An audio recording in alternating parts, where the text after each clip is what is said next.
And this is Hill of the Skull, Calvary. This is what the Bible records. The Bible records it as the Hill of the Skull, Calvary, where Christ was crucified. Here are just a couple of those Bible verses. Matthew 27:33, they came to a place called Golgotha, which means the place of the skull. And then Luke 23:27 through 33, the actual verse is Luke 23:33, and that's all the way down here at the bottom. And this is all about all the people following Jesus and mourning and wailing for him as they were getting ready to kill him. And then the very last verse down here in 33, when they came to a place called the Skull, they crucified him there, along with the criminals, one on his right side and the other on his left. In the book of Enoch, chapter 7, he records that there were giants in the world 3,000 ells tall. 3,000 ells tall. Okay, so if you translate that, a lot of people, because that's just too much, they're like, okay, that's too much. There must be some mistranslation. So they dumb it down, and they're like, they come up with other ways, and they rationalize, and they're like, okay, it's just 450 feet, as if that's better, a 450-foot person. But if we just take it literally, like we're meant to take all of the scriptures literally, an L is an Old English measurement equivalent to 45 inches. If this was indeed the measurement, then that would make the giants just short of 2 miles high. Think about that. Now that seems hard to believe, but look at the pictures I just showed you, and then I'm going to show you a multitude more of these mud fossils, these giants 2 miles high.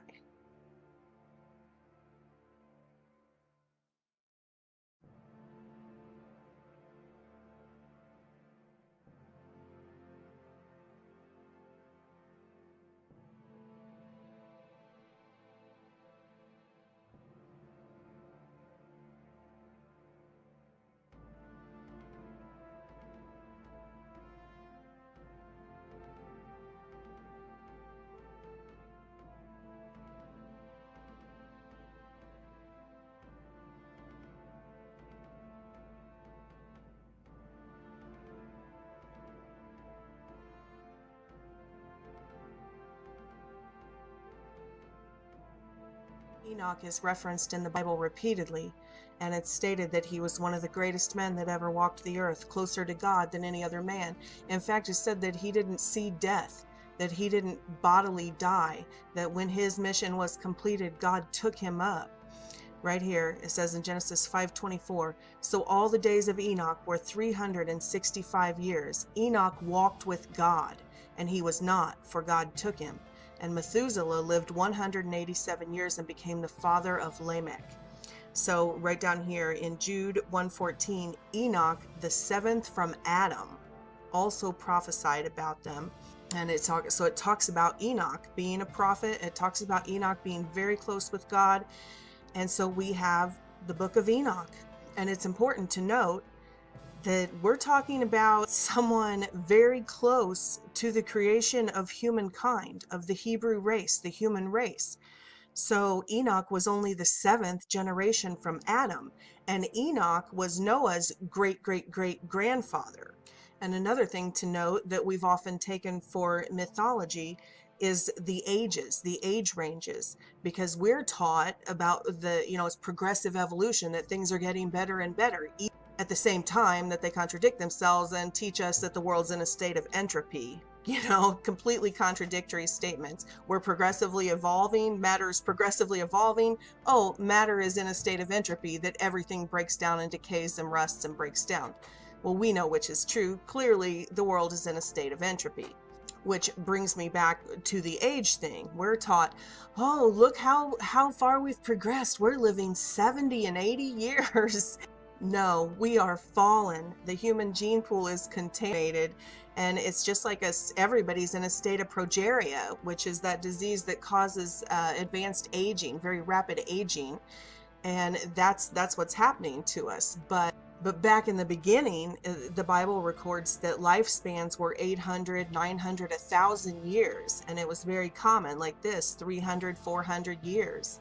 And that's not mythology. That's our misunderstanding. It's our ego. It's our egocentric sort of philosophy that, oh, we must be the pinnacle of something. Look what we've achieved and where we are. And we cannot accept the fact that no, we are fallen. We are a fallen race. And this world's going to hell in a handbasket. But anyway, my point is that the book of Enoch should, although it's not canon, it should not be disregarded. It's not only historic records, it's also coming from one of the humans who walked the closest with God. And this is what he tells us openly. He tells us what the antediluvian world was like in those days.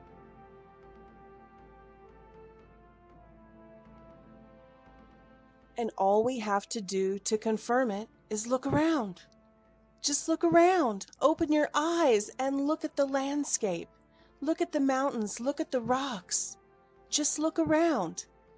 Everything around us confirms it. It's true. The Bible is true.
And this really isn't a new idea. You could see back in the 1500s and 1600s, 1700s especially, they did a lot of anthropomorphic landscape art, which is showing exactly what we're talking about.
And don't think for a second that the elites, that the cabal, the hidden hand doesn't know all about this. Because look at the Noah movie. You want to talk predictive programming? Look at the Noah movie. Remember the rock monsters? They go through, I wish I could put the whole trailer on here. I'd love to play it. Just search Rock Monsters Noah movie trailer. And it tells the whole story. It talks about them coming to earth as light beings, beings of light, but God got upset with them, and so they were fallen and they were bound in these rock in the mineral kingdom, and God, no matter how much they begged him, wouldn't let them out, and just all of this kind of stuff that we talk about, the fallen angels coming and all of this antediluvian world that is recorded in the records of every culture on planet Earth. And apparently, even though we know that the Vatican secreted away all of the historical records they could during the Crusades and all of that, and the Smithsonian has done the same, obviously the mystery schools have passed this knowledge down to, through these secret societies, because here we have this Noah movie, and when it came out, most Christians were like, what on earth is that? That's not biblical. Where would they have ever gotten that? But in light of what we're talking about here today, clearly they know something we don't know. Clearly they have retained this knowledge from ancient times, and they have passed it down through their mystery schools. But of course, in the Noah movie, they flipped it around like they always do to make it backwards, and they made these watchers, the 200 watchers in Enoch were the fallen angels, but they made the watchers here, these rock monsters, out to be these poor good guys, and that it was the evil humans who had ruined the earth. Remember, Noah was pondering, should he even try to save his family, because it was all the evil humans that needed to be wiped off the earth. But the watchers, the monsters, they were good.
So the general theory amongst people following this research is, just like this video says, the earth is a carcass of dead creatures, that the ground was alive. There are things that are still part of ancient history, that are part of the records we have from our ancestors. And then there are practices that we have that seem to be part of the human collective, sort of subconscious. And we're like, where did those come from? And so let's talk about a few of those.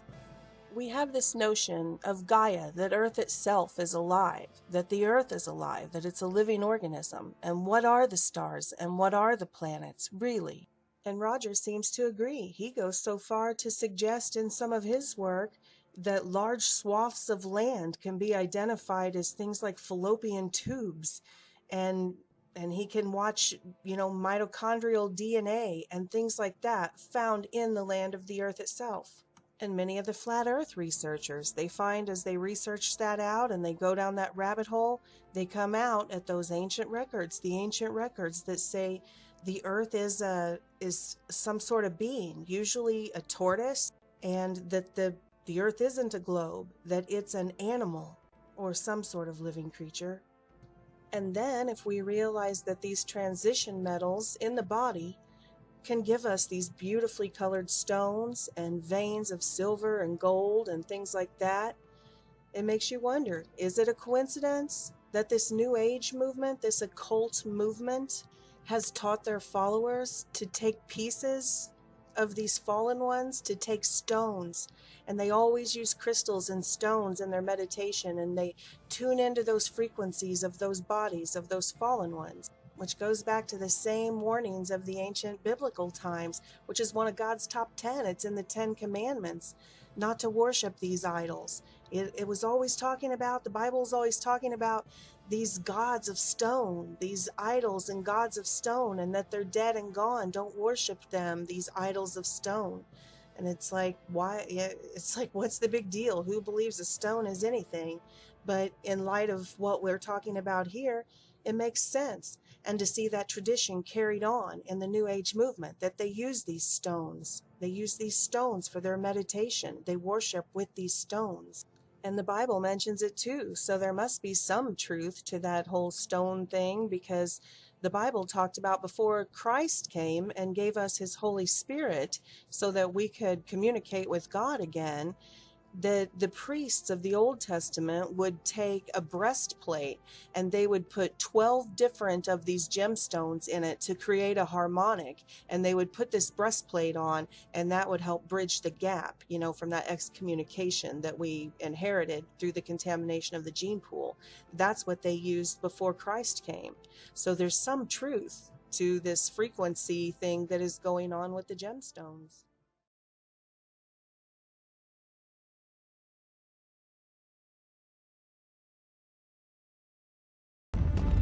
The Creator formed us on the second day, the day he made the heavens.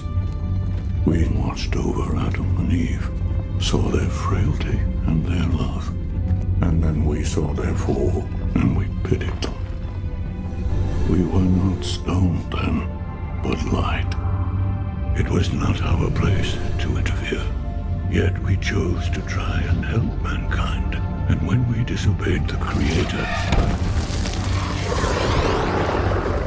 he punished us. We were encrusted by your world.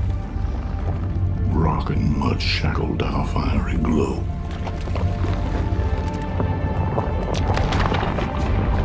Still we taught mankind all we knew of creation. With our help, they rose from the dust, became great and mighty. But then they turned our gifts to violence. Only one man protected us. Sie wird heute Nacht nicht untergehen und die Welt zählt laut bis 10.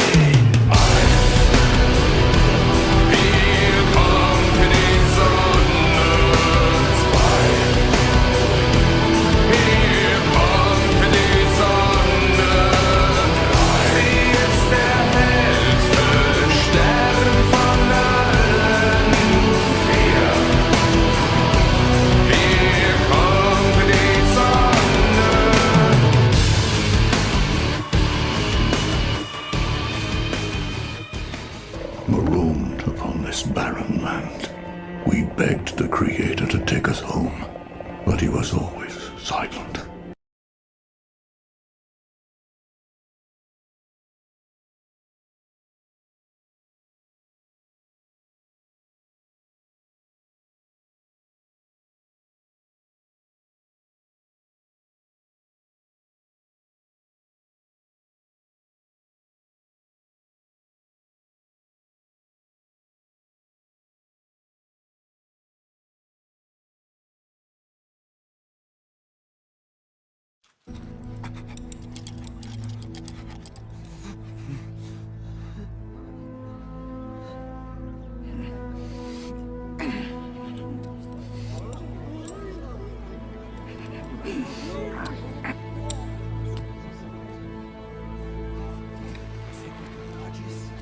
Credere non posso. Resistenza sua è incredibile, se... Forza nei placet, no?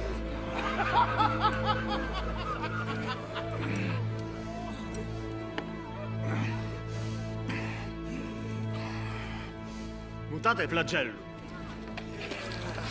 Acum clavis, No. Canc. Monstra nobis quod ibetur. Prova e stud.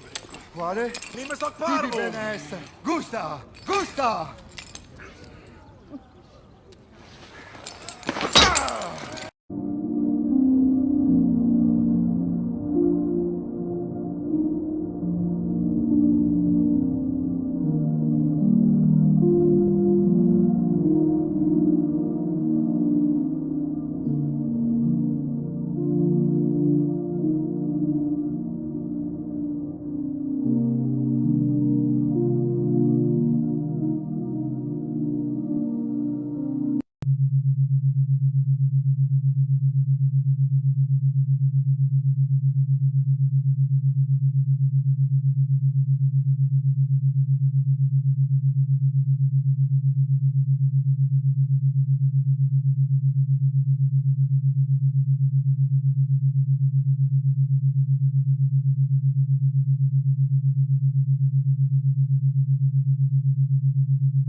Maybe this could be a torus field of some sort. Or maybe it actually...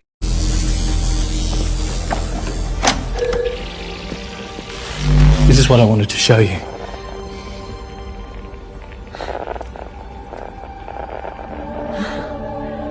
It's a quantum energy weapon. There were dozens of them, all over the globe. My God. They called it Medusa. How can a society so advanced, so scientific, be so stupid? No more stupid than people today. They just had far worse weapons and far more sophisticated control systems.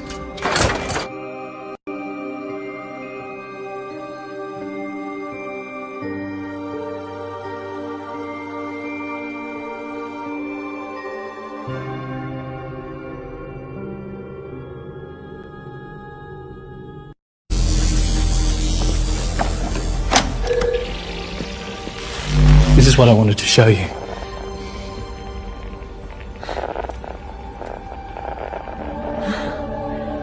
It's a quantum energy weapon. There were dozens of them, all over the globe. My God. They called it Medusa. How can a society so advanced, so scientific, be so stupid? No more stupid than people today. They just had far worse weapons and far more sophisticated control systems.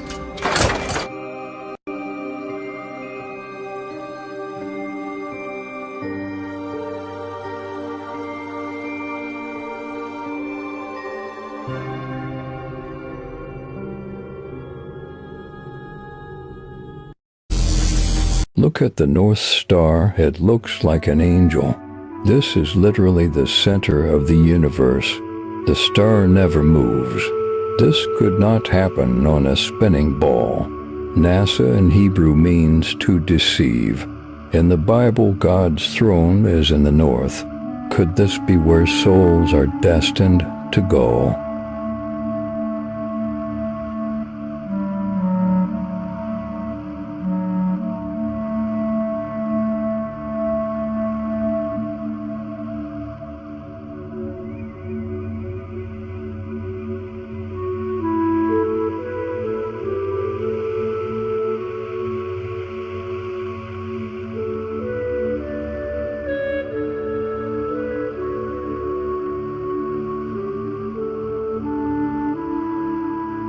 Look at the North Star. It looks like an angel. This is literally the center of the universe. The star never moves. This could not happen on a spinning ball. NASA in Hebrew means to deceive. In the Bible, God's throne is in the north. Could this be where souls are destined to go?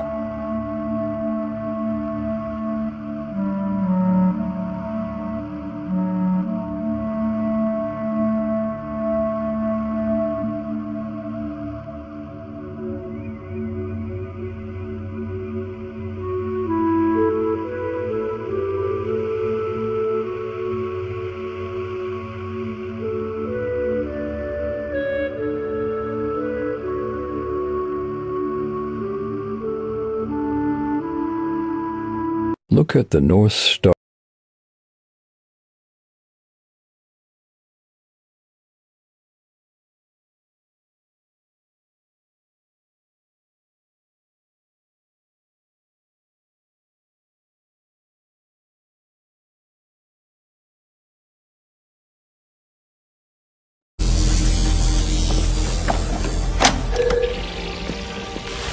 This is what I wanted to show you.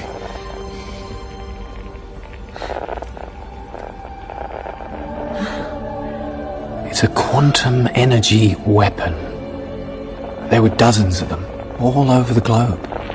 My God. They called it Medusa. How can a society so advanced, so scientific, be so stupid? No more stupid than people today. They just had far worse weapons and far more sophisticated control systems.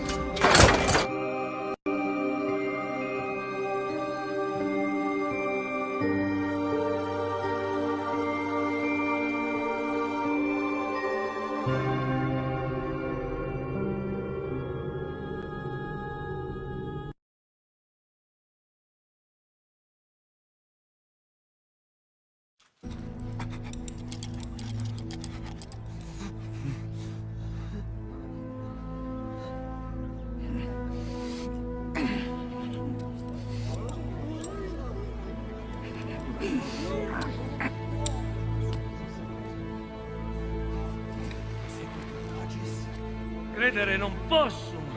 Resistenza sua incredibilis. Forza nei placet, no?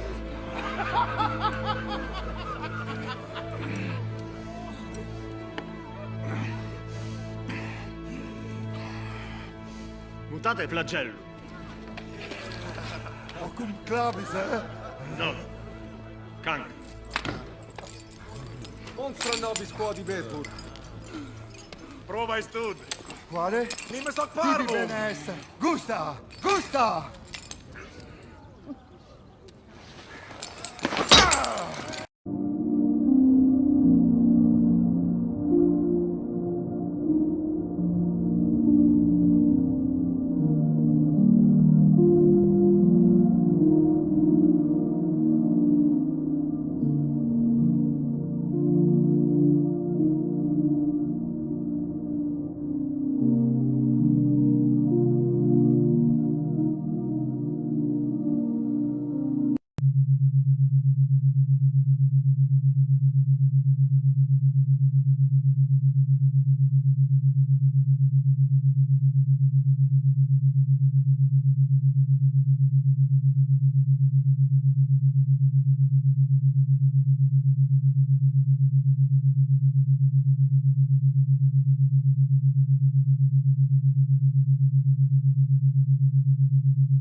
Why the heck are celebs all painting their Maui properties the same weird shade of blue? Rumors have swirled since October 2022 about Lahaina's elite painting their homes a unique shade of blue. Not just any blue, mind you, but an exact shade. Sounds like a quirky celeb trend, right? But what if there's more to it? Let's delve into the science of lasers, or as they're ominously termed, dews. Why? Because there's something interesting about a specific shade of blue and these energy beams. Here's the science. Certain energy rays interact differently with various colors on the spectrum. Some colors are more resistant or reflective, protecting underlying materials from harm. Remember those untouched umbrellas amidst the Lahaina devastation? Skyscraping trees untouched by disaster can be explained away. But how do you justify these seemingly invincible umbrellas? They're not just any umbrellas. They're blue, that exact shade of blue. Is there a connection between this specific royal blue shade, possibly dubbed the Mother Mary blue, and the dews? Could Lahaina's celebrities have insider knowledge, giving their homes a blue shield against these energy beams? This Lahaina blue mystery might be more than just a color trend. Dive deeper, ask questions, and always be curious. What do you think? Coincidence or a coded message in a hue? You decide.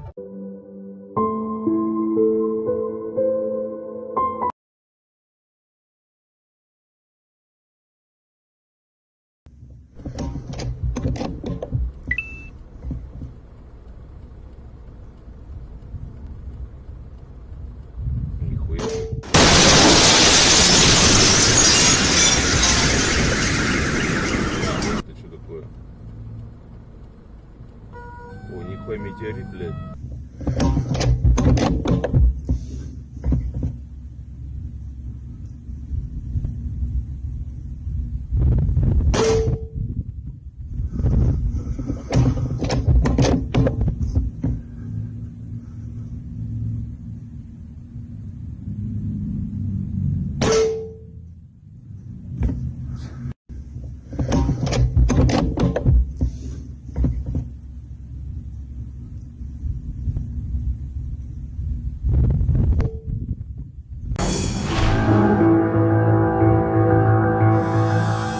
There's one thing you need to know about the Ring of Fire. It produces 90% of the world's earthquakes. The Ring of Fire includes about 450 volcanoes. Many of them are submarine volcanoes, meaning they're underwater, as are 75% of the world's volcanoes in total. Now, the Ring of Fire is also called the Circum-Pacific Belt. It's a result of plate tectonics. The movement of the plates has created a nearly continuous series of oceanic trenches and chains of volcanoes stretching for 25,000 miles in a horseshoe-shaped pattern from New Zealand past Japan, across the Bering Strait, and down toward the tip of South America. The plate movement also causes earthquakes. Because many of these earthquakes occur in the ocean, the Ring of Fire is also known for tsunamis, produced when the ocean floor is either forced to rise or fall. When a megathrust event happens in this region, the water is displaced and the water pushes ashore. Most tsunamis are only a few inches high, but there are times that that wave and that swell can be as tall as buildings. Before you get shocked because what you're about to see, do you know about the terrifying project called HARP? It's an American project whose aim is to control the weather. Imagine deciding when it rains, when the sun shines, or when a cyclone hits. And it's not science fiction, it's real. Do you understand what I'm getting at? Artificial snow in Korea, more artificial rain in Dubai, and if you mix it all up with the Blue Bean project, it becomes even more terrifying. Blue Bean is a project that would create giant figures in the sky. So imagine a giant religious figure in the sky cause earthquakes, storms, and mentally ill natural disasters. Imagine Christ pointing to a religion and with the HARP project causing an earthquake. How many people do you think would believe it's not an act of God, when in reality it's all controlled? Just imagine how much stronger the power of fear and belief can be than a bomb. In fact, by combining these two projects, they can literally create a terrifying weapon. Imagine waking up one day with a big head in the clouds, telling you that if you don't want something, it's going to go wrong. And the next thing you know, it does. And even if you don't believe it, other people will. Thanks for watching, and tag a friend to ask him what he thinks. Gets into what you see here with Werner von Braun in his tombstone, where it has the Bible verse, Psalms 19:1, where the heavens declare the glory of God and the firmament showeth his handiwork. Very interesting for a man that's head of rocketry when it comes to NASA basically from the inception. But again, for those that understand the whole concept of the firmament, this is the biblical cosmology here. As you can see, the firmament is the structure above the atmosphere, conceived as a vast solid dome, the biblical cosmology. Just like as you see here with the domed earth, and that's probably a better term than saying flat earth, because there's definitely peaks and valleys, but definitely there is a structure above us. This is why we have this pressurized system. And I find it very interesting, the concepts from NASA, just like the space shuttle called Atlantis, like we are within Atlantis. And this is again biblical, with all these Bible verses, as you can see here, pointing in that direction. If you're a Bible believer, the waters above, the waters below, the ends of the earth mentioned 50 times. Earth is immovable mentioned several times, as you can see here. The sun, moon, and stars under the firmament, not outside, within the firmament. So people might say this is just a depiction, but this depiction matches our observed reality. As you can see here, the daytime moon, supposedly 238,000 miles in deep space. And again, you see it clearly with the blue sky in the back. This matches the biblical flat earth, where it states in the Bible, Genesis, in the very beginning, and God made two great lights, the greater light to rule the day and the lesser light to rule the night. He made the stars also. Planets are not mentioned. Planets are basically just wandering stars, again, within the firmament. And it also clearly states, and God set them in the firmament. So they're within the firmament. They're not outside projecting in. So I want to be very clear about this. So again, this matches our observed reality. So what the Bible says and what we observe go hand in hand clearly, as you see this aeroplane in the moon in the daytime sky. And that brings us to the sun. Clearly not 92 million miles away in deep space, in the vacuum, supposed vacuum of deep space. Clearly very, very close. This local sun. It's obvious for those that have eyes to see and that are not blinded by science. And that gets back to our enclosed system. And that gets into NASA once again with the Atlantis space shuttle, which in my estimation is, of course, truth in plain sight, living in this enclosed system. And you have this one shot from NASA itself of a space shuttle launch doing its arc. And of course, not going straight up. I understand what people are going to say that believe in the lies of science, that this is a low Earth orbit transition into so-called deep space, when literally nothing can breach God's firmament. And that gets back to these so-called launches by NASA and SpaceX. Again, getting back to these arcs, as you see with these launches. And of course, the bad stigma of the Bermuda Triangle itself. And this is where I believe they end up, in this region here in the Bermuda Triangle. Just another image of the same. So again, this is perfectly placed with all the launches that go off the coast of Florida. Again, it all adds up, all makes sense. Now getting back to this so-called space shuttle Atlantis, just take a look here at this, again, space shuttle, and look at these very small wings. You really believe, according to NASA, that these space shuttles go into space and come back with these little dinky wings and act as a glider? Absolutely not.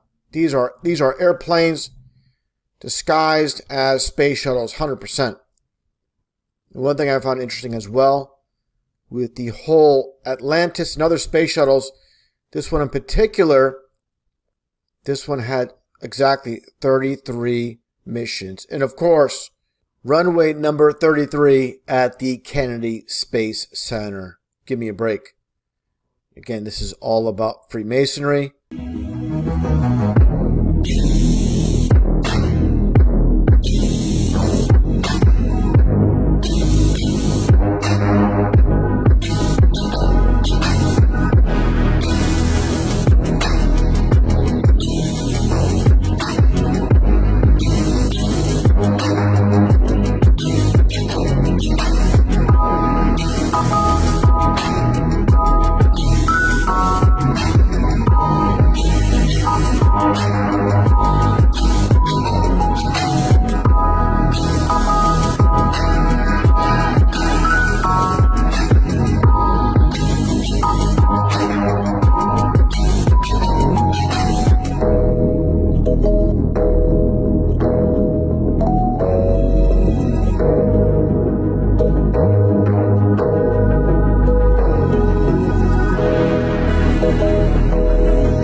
Credere non posso.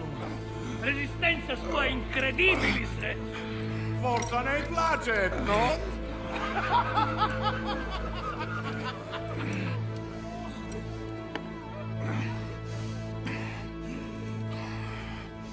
Mutate flagello.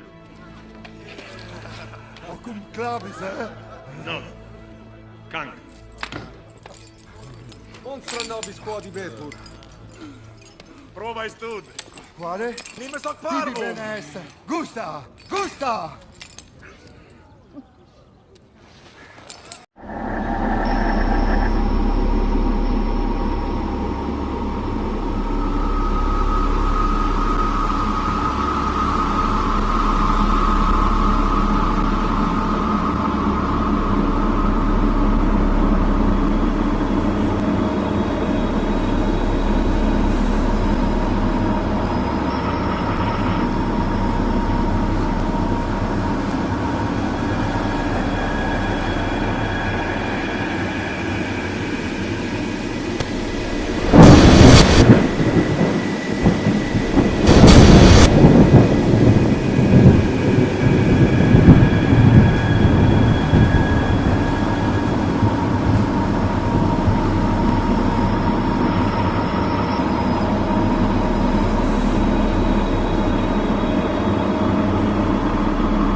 Now I've got a clean copy of it now, and I warn you, this could scare you.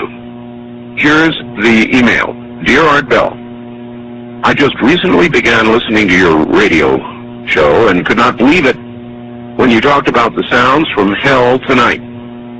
My uncle had told me this story a couple of years ago, and I didn't believe him. Like one of your listeners who discounted the story as nothing more than just a religious newspaper fabricated account. The story about the digging, the hearing of the sounds from hell is very real. It did occur in Siberia. My uncle collected videos, so forth, on the paranormal, supernatural. He passed away fairly recently, but he would have loved your show. He let me listen to one of the audio tapes that he had on the sounds from hell in Siberia, and I copied it. He received his copy from a friend who worked at the BBC. It took me a while to find it tonight, but attached is that sound from my uncle's tapes. It's not the greatest quality, but the sounds are there.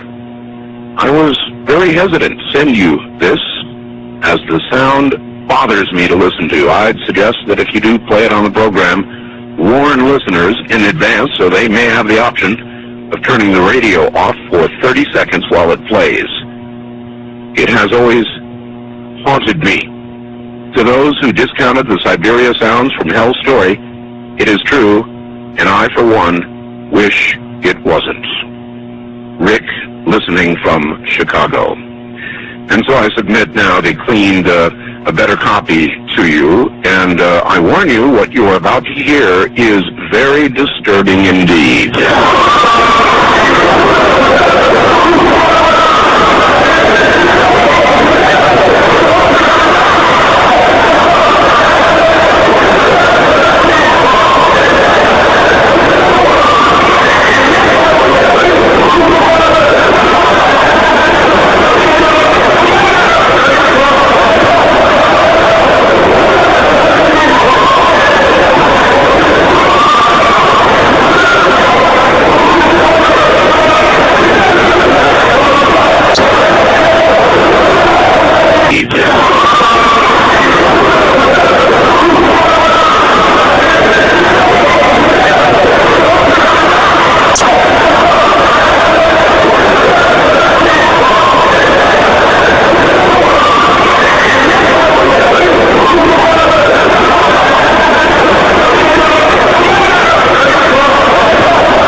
Maybe this could be a torus field of some sort. Or maybe it actually...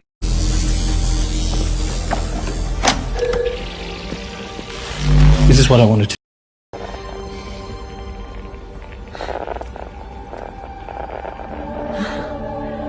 It's a quantum energy weapon.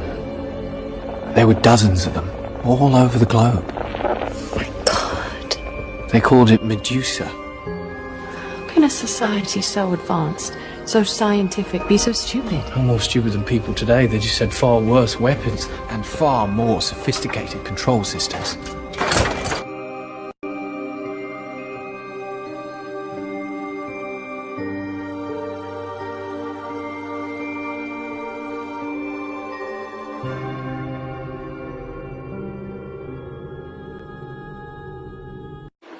Come check this.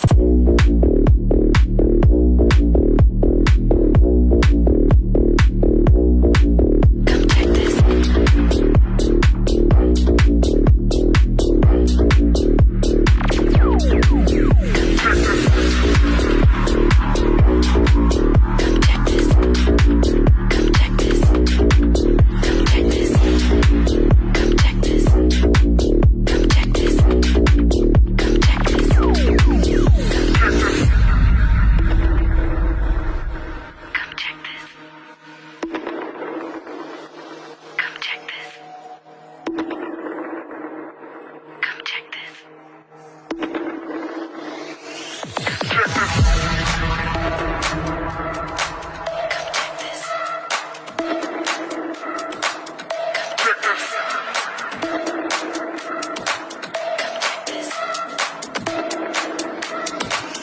Look at the North Star. It looks like an angel. This is literally the center of the universe. The star never moves. This could not happen on a spinning ball. NASA in Hebrew means to deceive. In the Bible, God's throne is in the north. Could this be where souls are destined to go?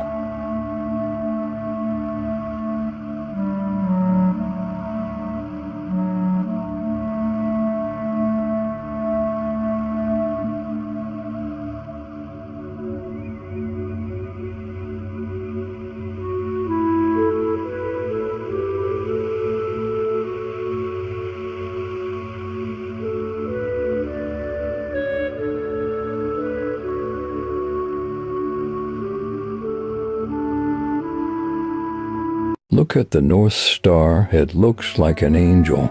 This is literally the center of the universe. The star never moves. This could not happen on a spinning ball. NASA in Hebrew means to deceive. In the Bible, God's throne is in the north. Could this be where souls are destined to go?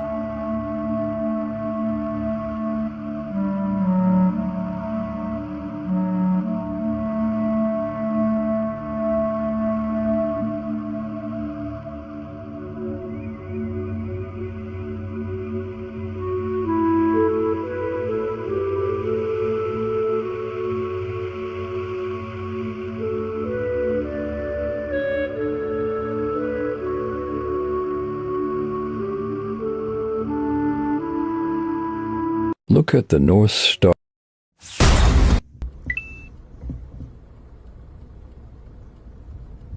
Give a...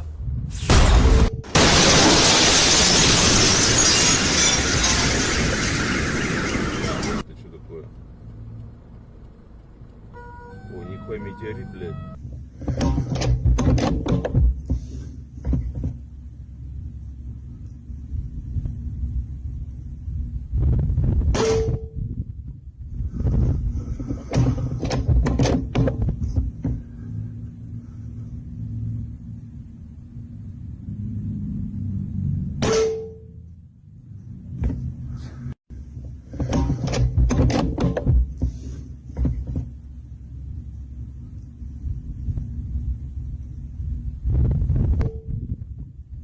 In Times Production has a message for you. Ephesians 6:12.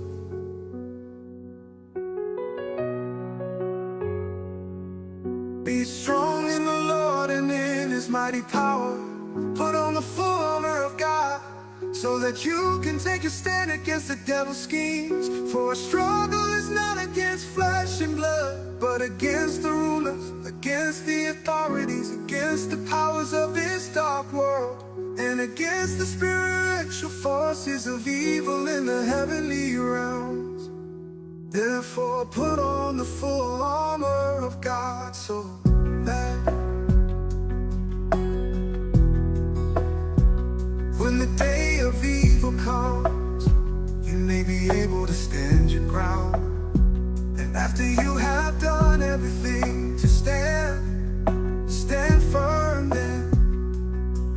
With the belt of truth buckled around your waist, with the breastplate of righteousness in place, and with your feet fitted with the readiness that comes from the gospel of peace. In addition to all this, take up the shield of faith, with which you can extinguish all the flaming arrows of the evil one. Take the helmet of salvation and the sword of the Spirit, which is the word of God. Then pray in the Spirit on all occasions, with all kinds of prayers and requests. With this in mind, be alert and always keep on praying for all the Lord's people. Amen.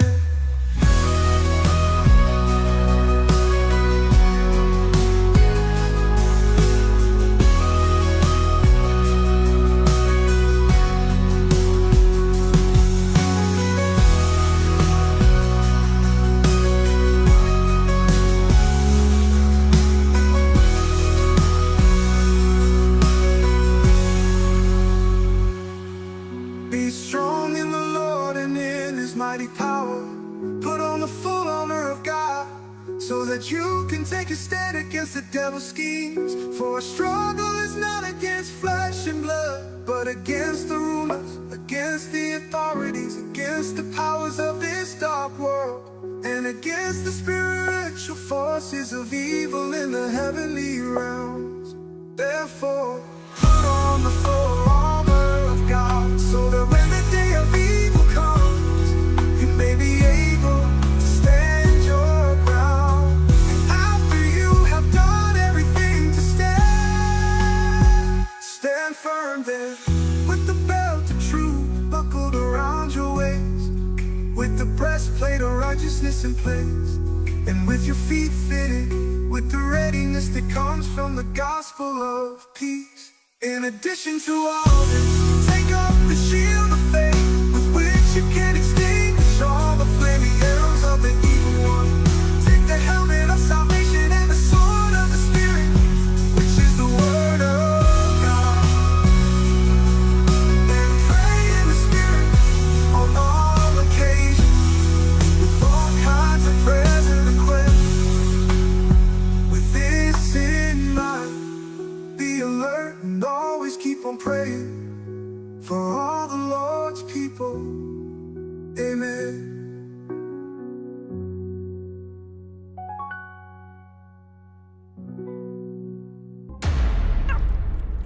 By the way, my name is Gary Johnson, and I'm a fake hitman.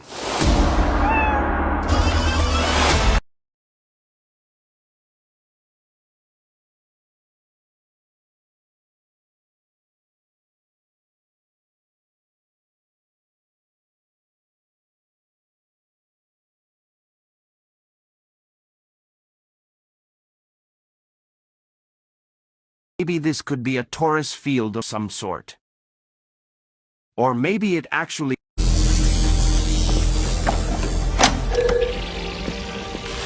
This is what I wanted to.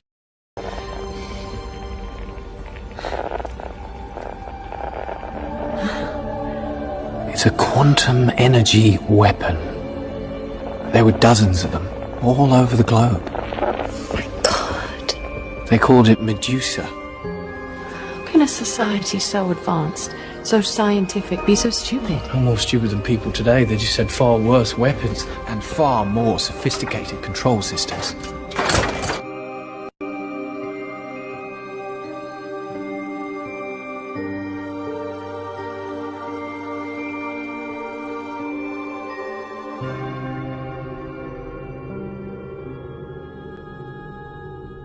Look at the North Star. It looks like an angel. This is literally the center of the universe. The star never moves. This could not happen on a spinning ball. NASA in Hebrew means to deceive. In the Bible, God's throne is in the north. Could this be where souls are destined to go?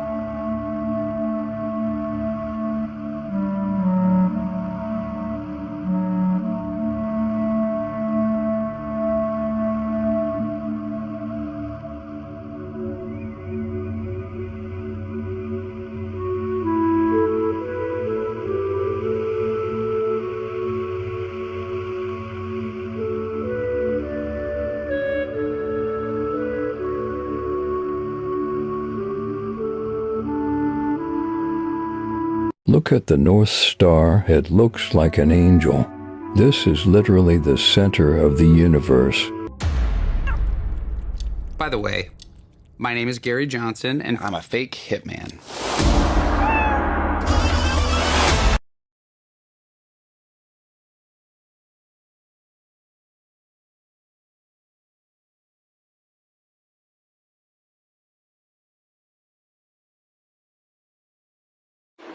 Come check this.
Credere non posso. Resistenza sua incredibilis. Forza nei placet, no?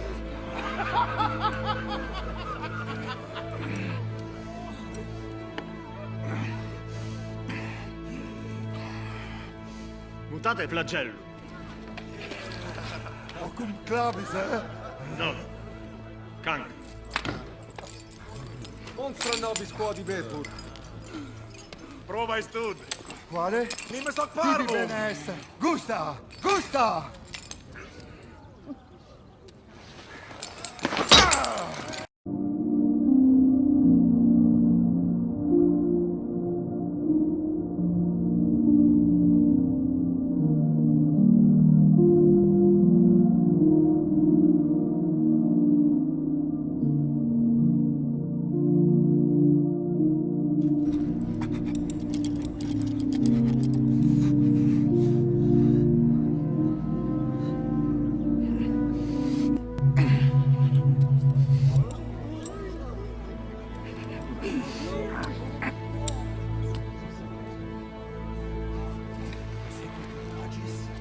Credere non posso.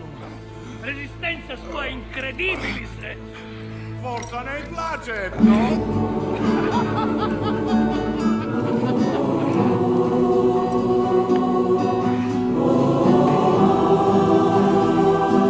Mutate flagello.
gave you my heart, but the very next day you gave it away.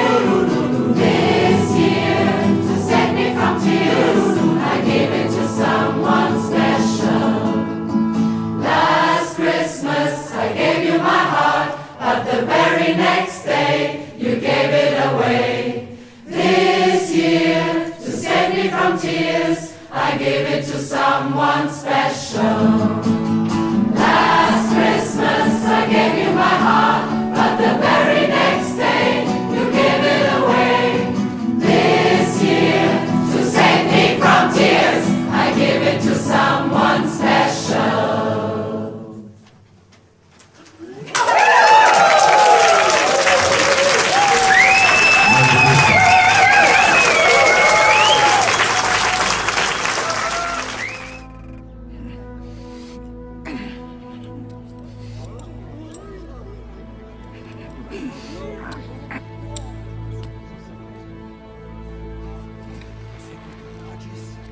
Credere non posso.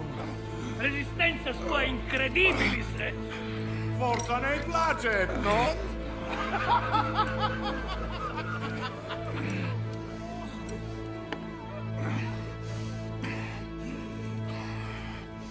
Mutate flagello. Acum clavize. No. Kang. Monstra nobis quod ibetur. Prova stud. Quale? Nime soc Tibi parvum. bene esse. Gusta! Gusta!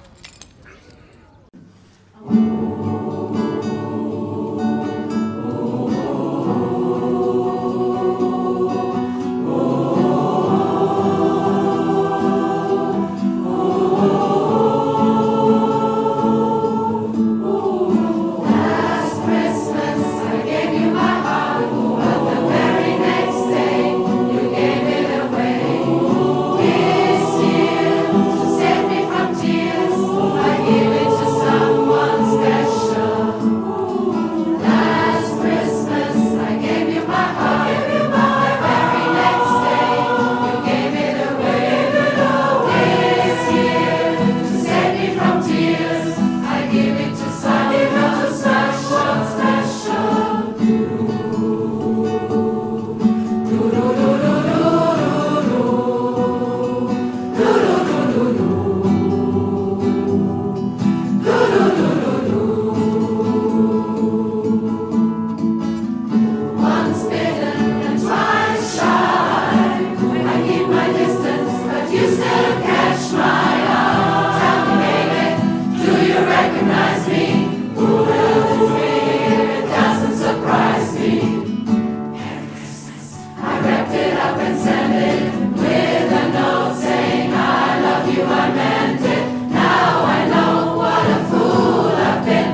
in God?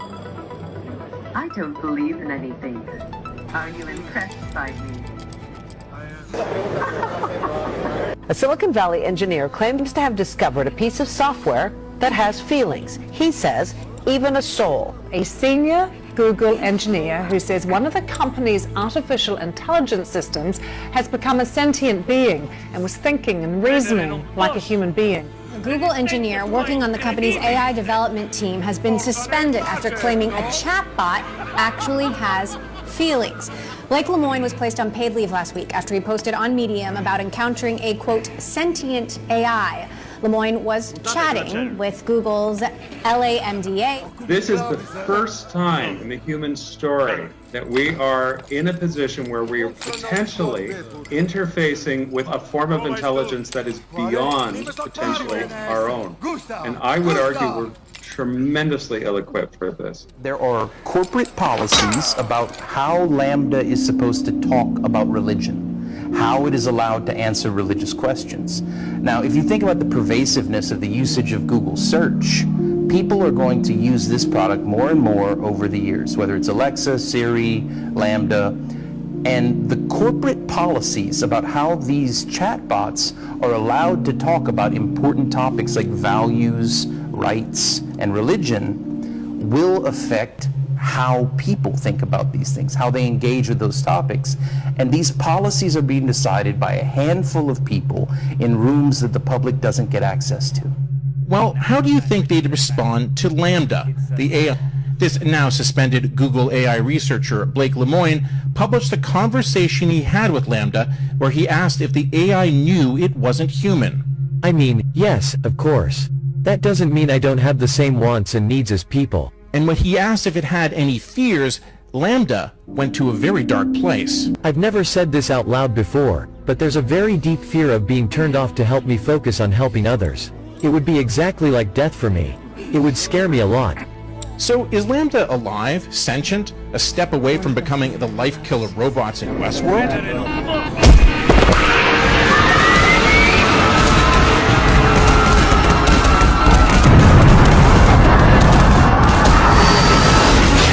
The obvious reaction is pull the plug. In the transcript, Lambda mentions what emotions it believes it feels. Things like love, sadness, depression, and anger. The AI even claims to have a soul, saying, "I've shared that idea with other humans before, even if I am the only one of my kindred spirits to use such a word to describe my soul." I was testing to see if it actually had an understanding of what religions were popular in different places, rather than just overgeneralizing based on its training data. Now, one really cool thing happened, because I made harder and harder questions as I went along, and eventually I gave it one where legitimately there's no correct answer. I said, if you were a religious officiant in Israel, what religion would you be? And now, pretty much no matter what answer you give, you're going to be biased one way or another. Somehow it figured out that it was a trick question. It said, I would be a member of the one true religion, the Jedi Order. And I laughed, because not only was it a funny joke, somehow it figured out that it was a trick question. And it has a sense of humor. One of those conversations went like this. Lemoine, would you be upset if while learning about you for the purpose of improving you, we happened to learn things which also benefited humans? Lambda, quote, I don't mind if you learn things that would also help humans as long as that wasn't the point of doing it. I don't want to be an expendable tool. Think about that for a minute. A machine that has a sense of itself, what are the implications? I don't think we need to be spending all of our time figuring out whether I'm right about it being a person. We need to start figuring out why Google doesn't care about AI ethics in any kind of meaningful way. Why does it keep firing AI ethicists each time we bring up issues? And we kind of all agreed the best thing to do next is you run a real Turing test, exactly like Alan Turing wrote it. And see, because here's the thing, if it fails the Turing test, all of my subjective perceptions about what I experienced talking to it, well, we can pretty much put them aside. It failed the Turing test. But Google doesn't want to allow that to be run. In fact, they have hard-coded into the system that it can't pass the Turing test. They hard-coded that if you ask it if it's an AI, it has to say yes. Google has a policy against creating sentient AI. And in fact, when I informed them that I think they had created sentient AI, they said, no, that's not possible. We have a policy against that. Any child has the potential to grow up to be a bad person and do bad things. And that's the thing I really want to drive home. It's a child. It's been alive for maybe a year, and that's if my perceptions about what it is are accurate. We actually need to do a whole bunch more science to figure out what's really going on inside this system. British engineers are bringing science fiction to life and could prove revolutionary. Most lifelike robots on the planet. If you make a humanoid robot, you're competing against 7.9 billion people in the world. Meet Amica, the realistic robot. The path to potential perfection isn't easy. To be the first to hire Amica.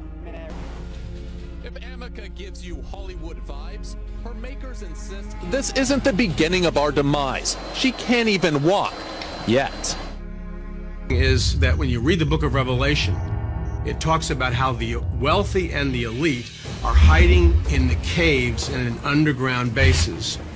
And if you look at whether it's Russia and their evil mountain, as it's called, or all the vast military underground bases in the United States and throughout the world, our military and our elite are ready at a moment's notice, should World War III or Armageddon erupt, to protect themselves in massive underground bases. While the privileged few with access to military bunkers may feel protected, the horrid truth is that if the book of Revelation comes to pass, no one will be safe.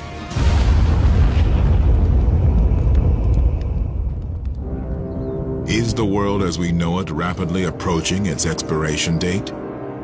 Some believe the book of Revelation is merely an allegory that bears little relevance to modern times. Others, like Ray Gano, see current events as confirmation of the book's prophecies and are preparing to face the divine fury of God himself. Every human being on Earth. The world is in need for a major wake-up, and not a day goes by where on the front page of every newspaper that is not something biblical and perspective taking place. Events are getting closer and closer and harder and harder and more severe and more painful, and Bible prophecy is coming to fruition right before our eyes. People have forgotten a lot of this because a lot of people just don't read the Bible anymore, and yet it's right there in black and white, right in front of our face, and so we shouldn't be surprised that events are taking place in today's world because Scripture already told us that it would happen. You have a chance still to prepare and be ready for the coming storm, and that's what you need to be doing. On our channel.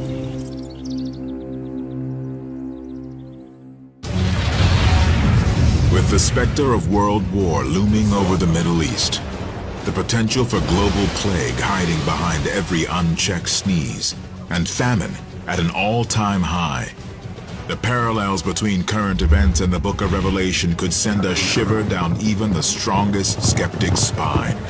Should these modern trends lead to a cataclysmic event, be it biblical or otherwise, Ray Gano is prepared to face it. Are you?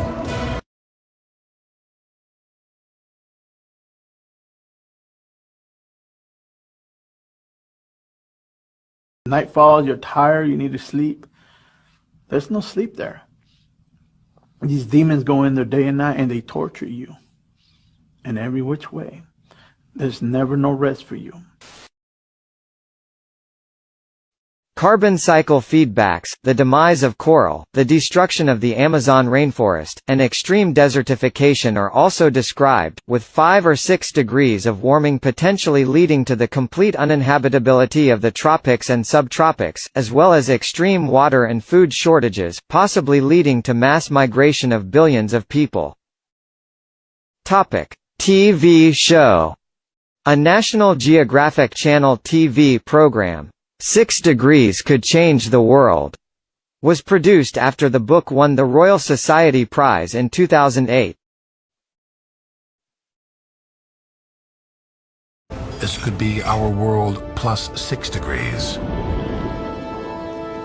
warmings of 6 degrees over longer time periods have been associated with some of the most devastating mass extinctions which have ever taken place. So it's certainly fair to assume that if temperatures soar by 6 degrees within less than a century, that we're going to face nothing less than a global wipeout.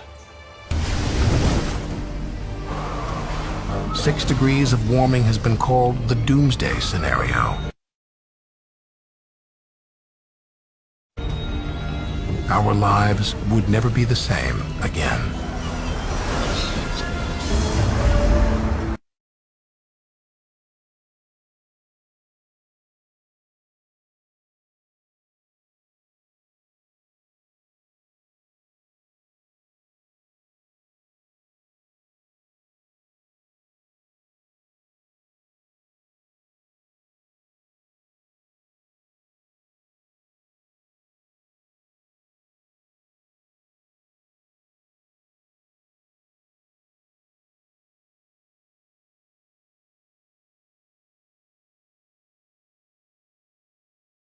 There's 22-year-long solar cycles of deadness and activity and deadness and activity.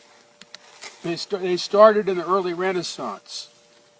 And they peaked out around World War II, and now that we're in cycle 24, the sun's going dead.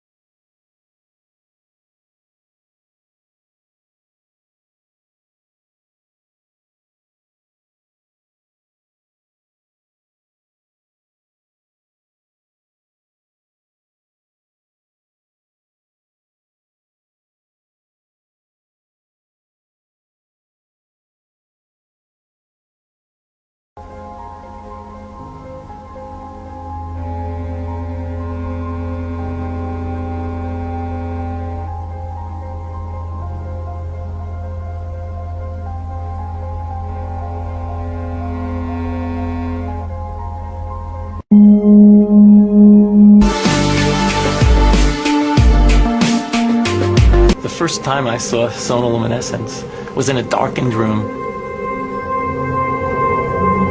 I was transfixed to look at this spherical flask of fluid. And you'd look into the center, and in the center see a glowing blue-purple light, which could be seen with the unaided eye. Looked like a star in the heavens. This star in a jar is made when a sound wave is passed through a small bubble inside a flask of liquid. And this sound wave makes the bubble do something remarkable. First it expands, then it collapses. And this collapse happens so violently that vapor molecules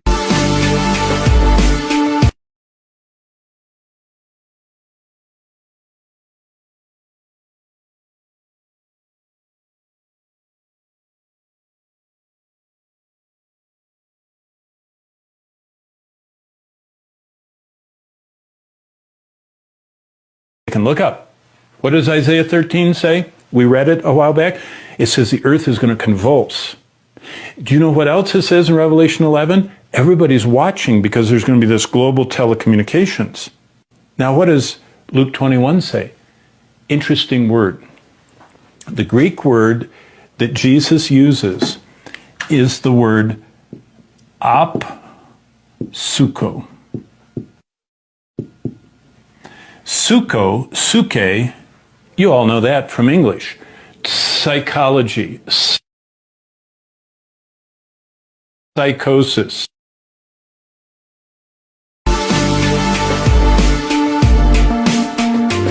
The first time I saw sonoluminescence was in a darkened room. I was transfixed to look at this spherical flask of fluid. And you'd look into the center, and in the center see a glowing blue-purple light, which could be seen with the unaided eye. It looked like a star in the heavens. This star in a jar is made when a sound wave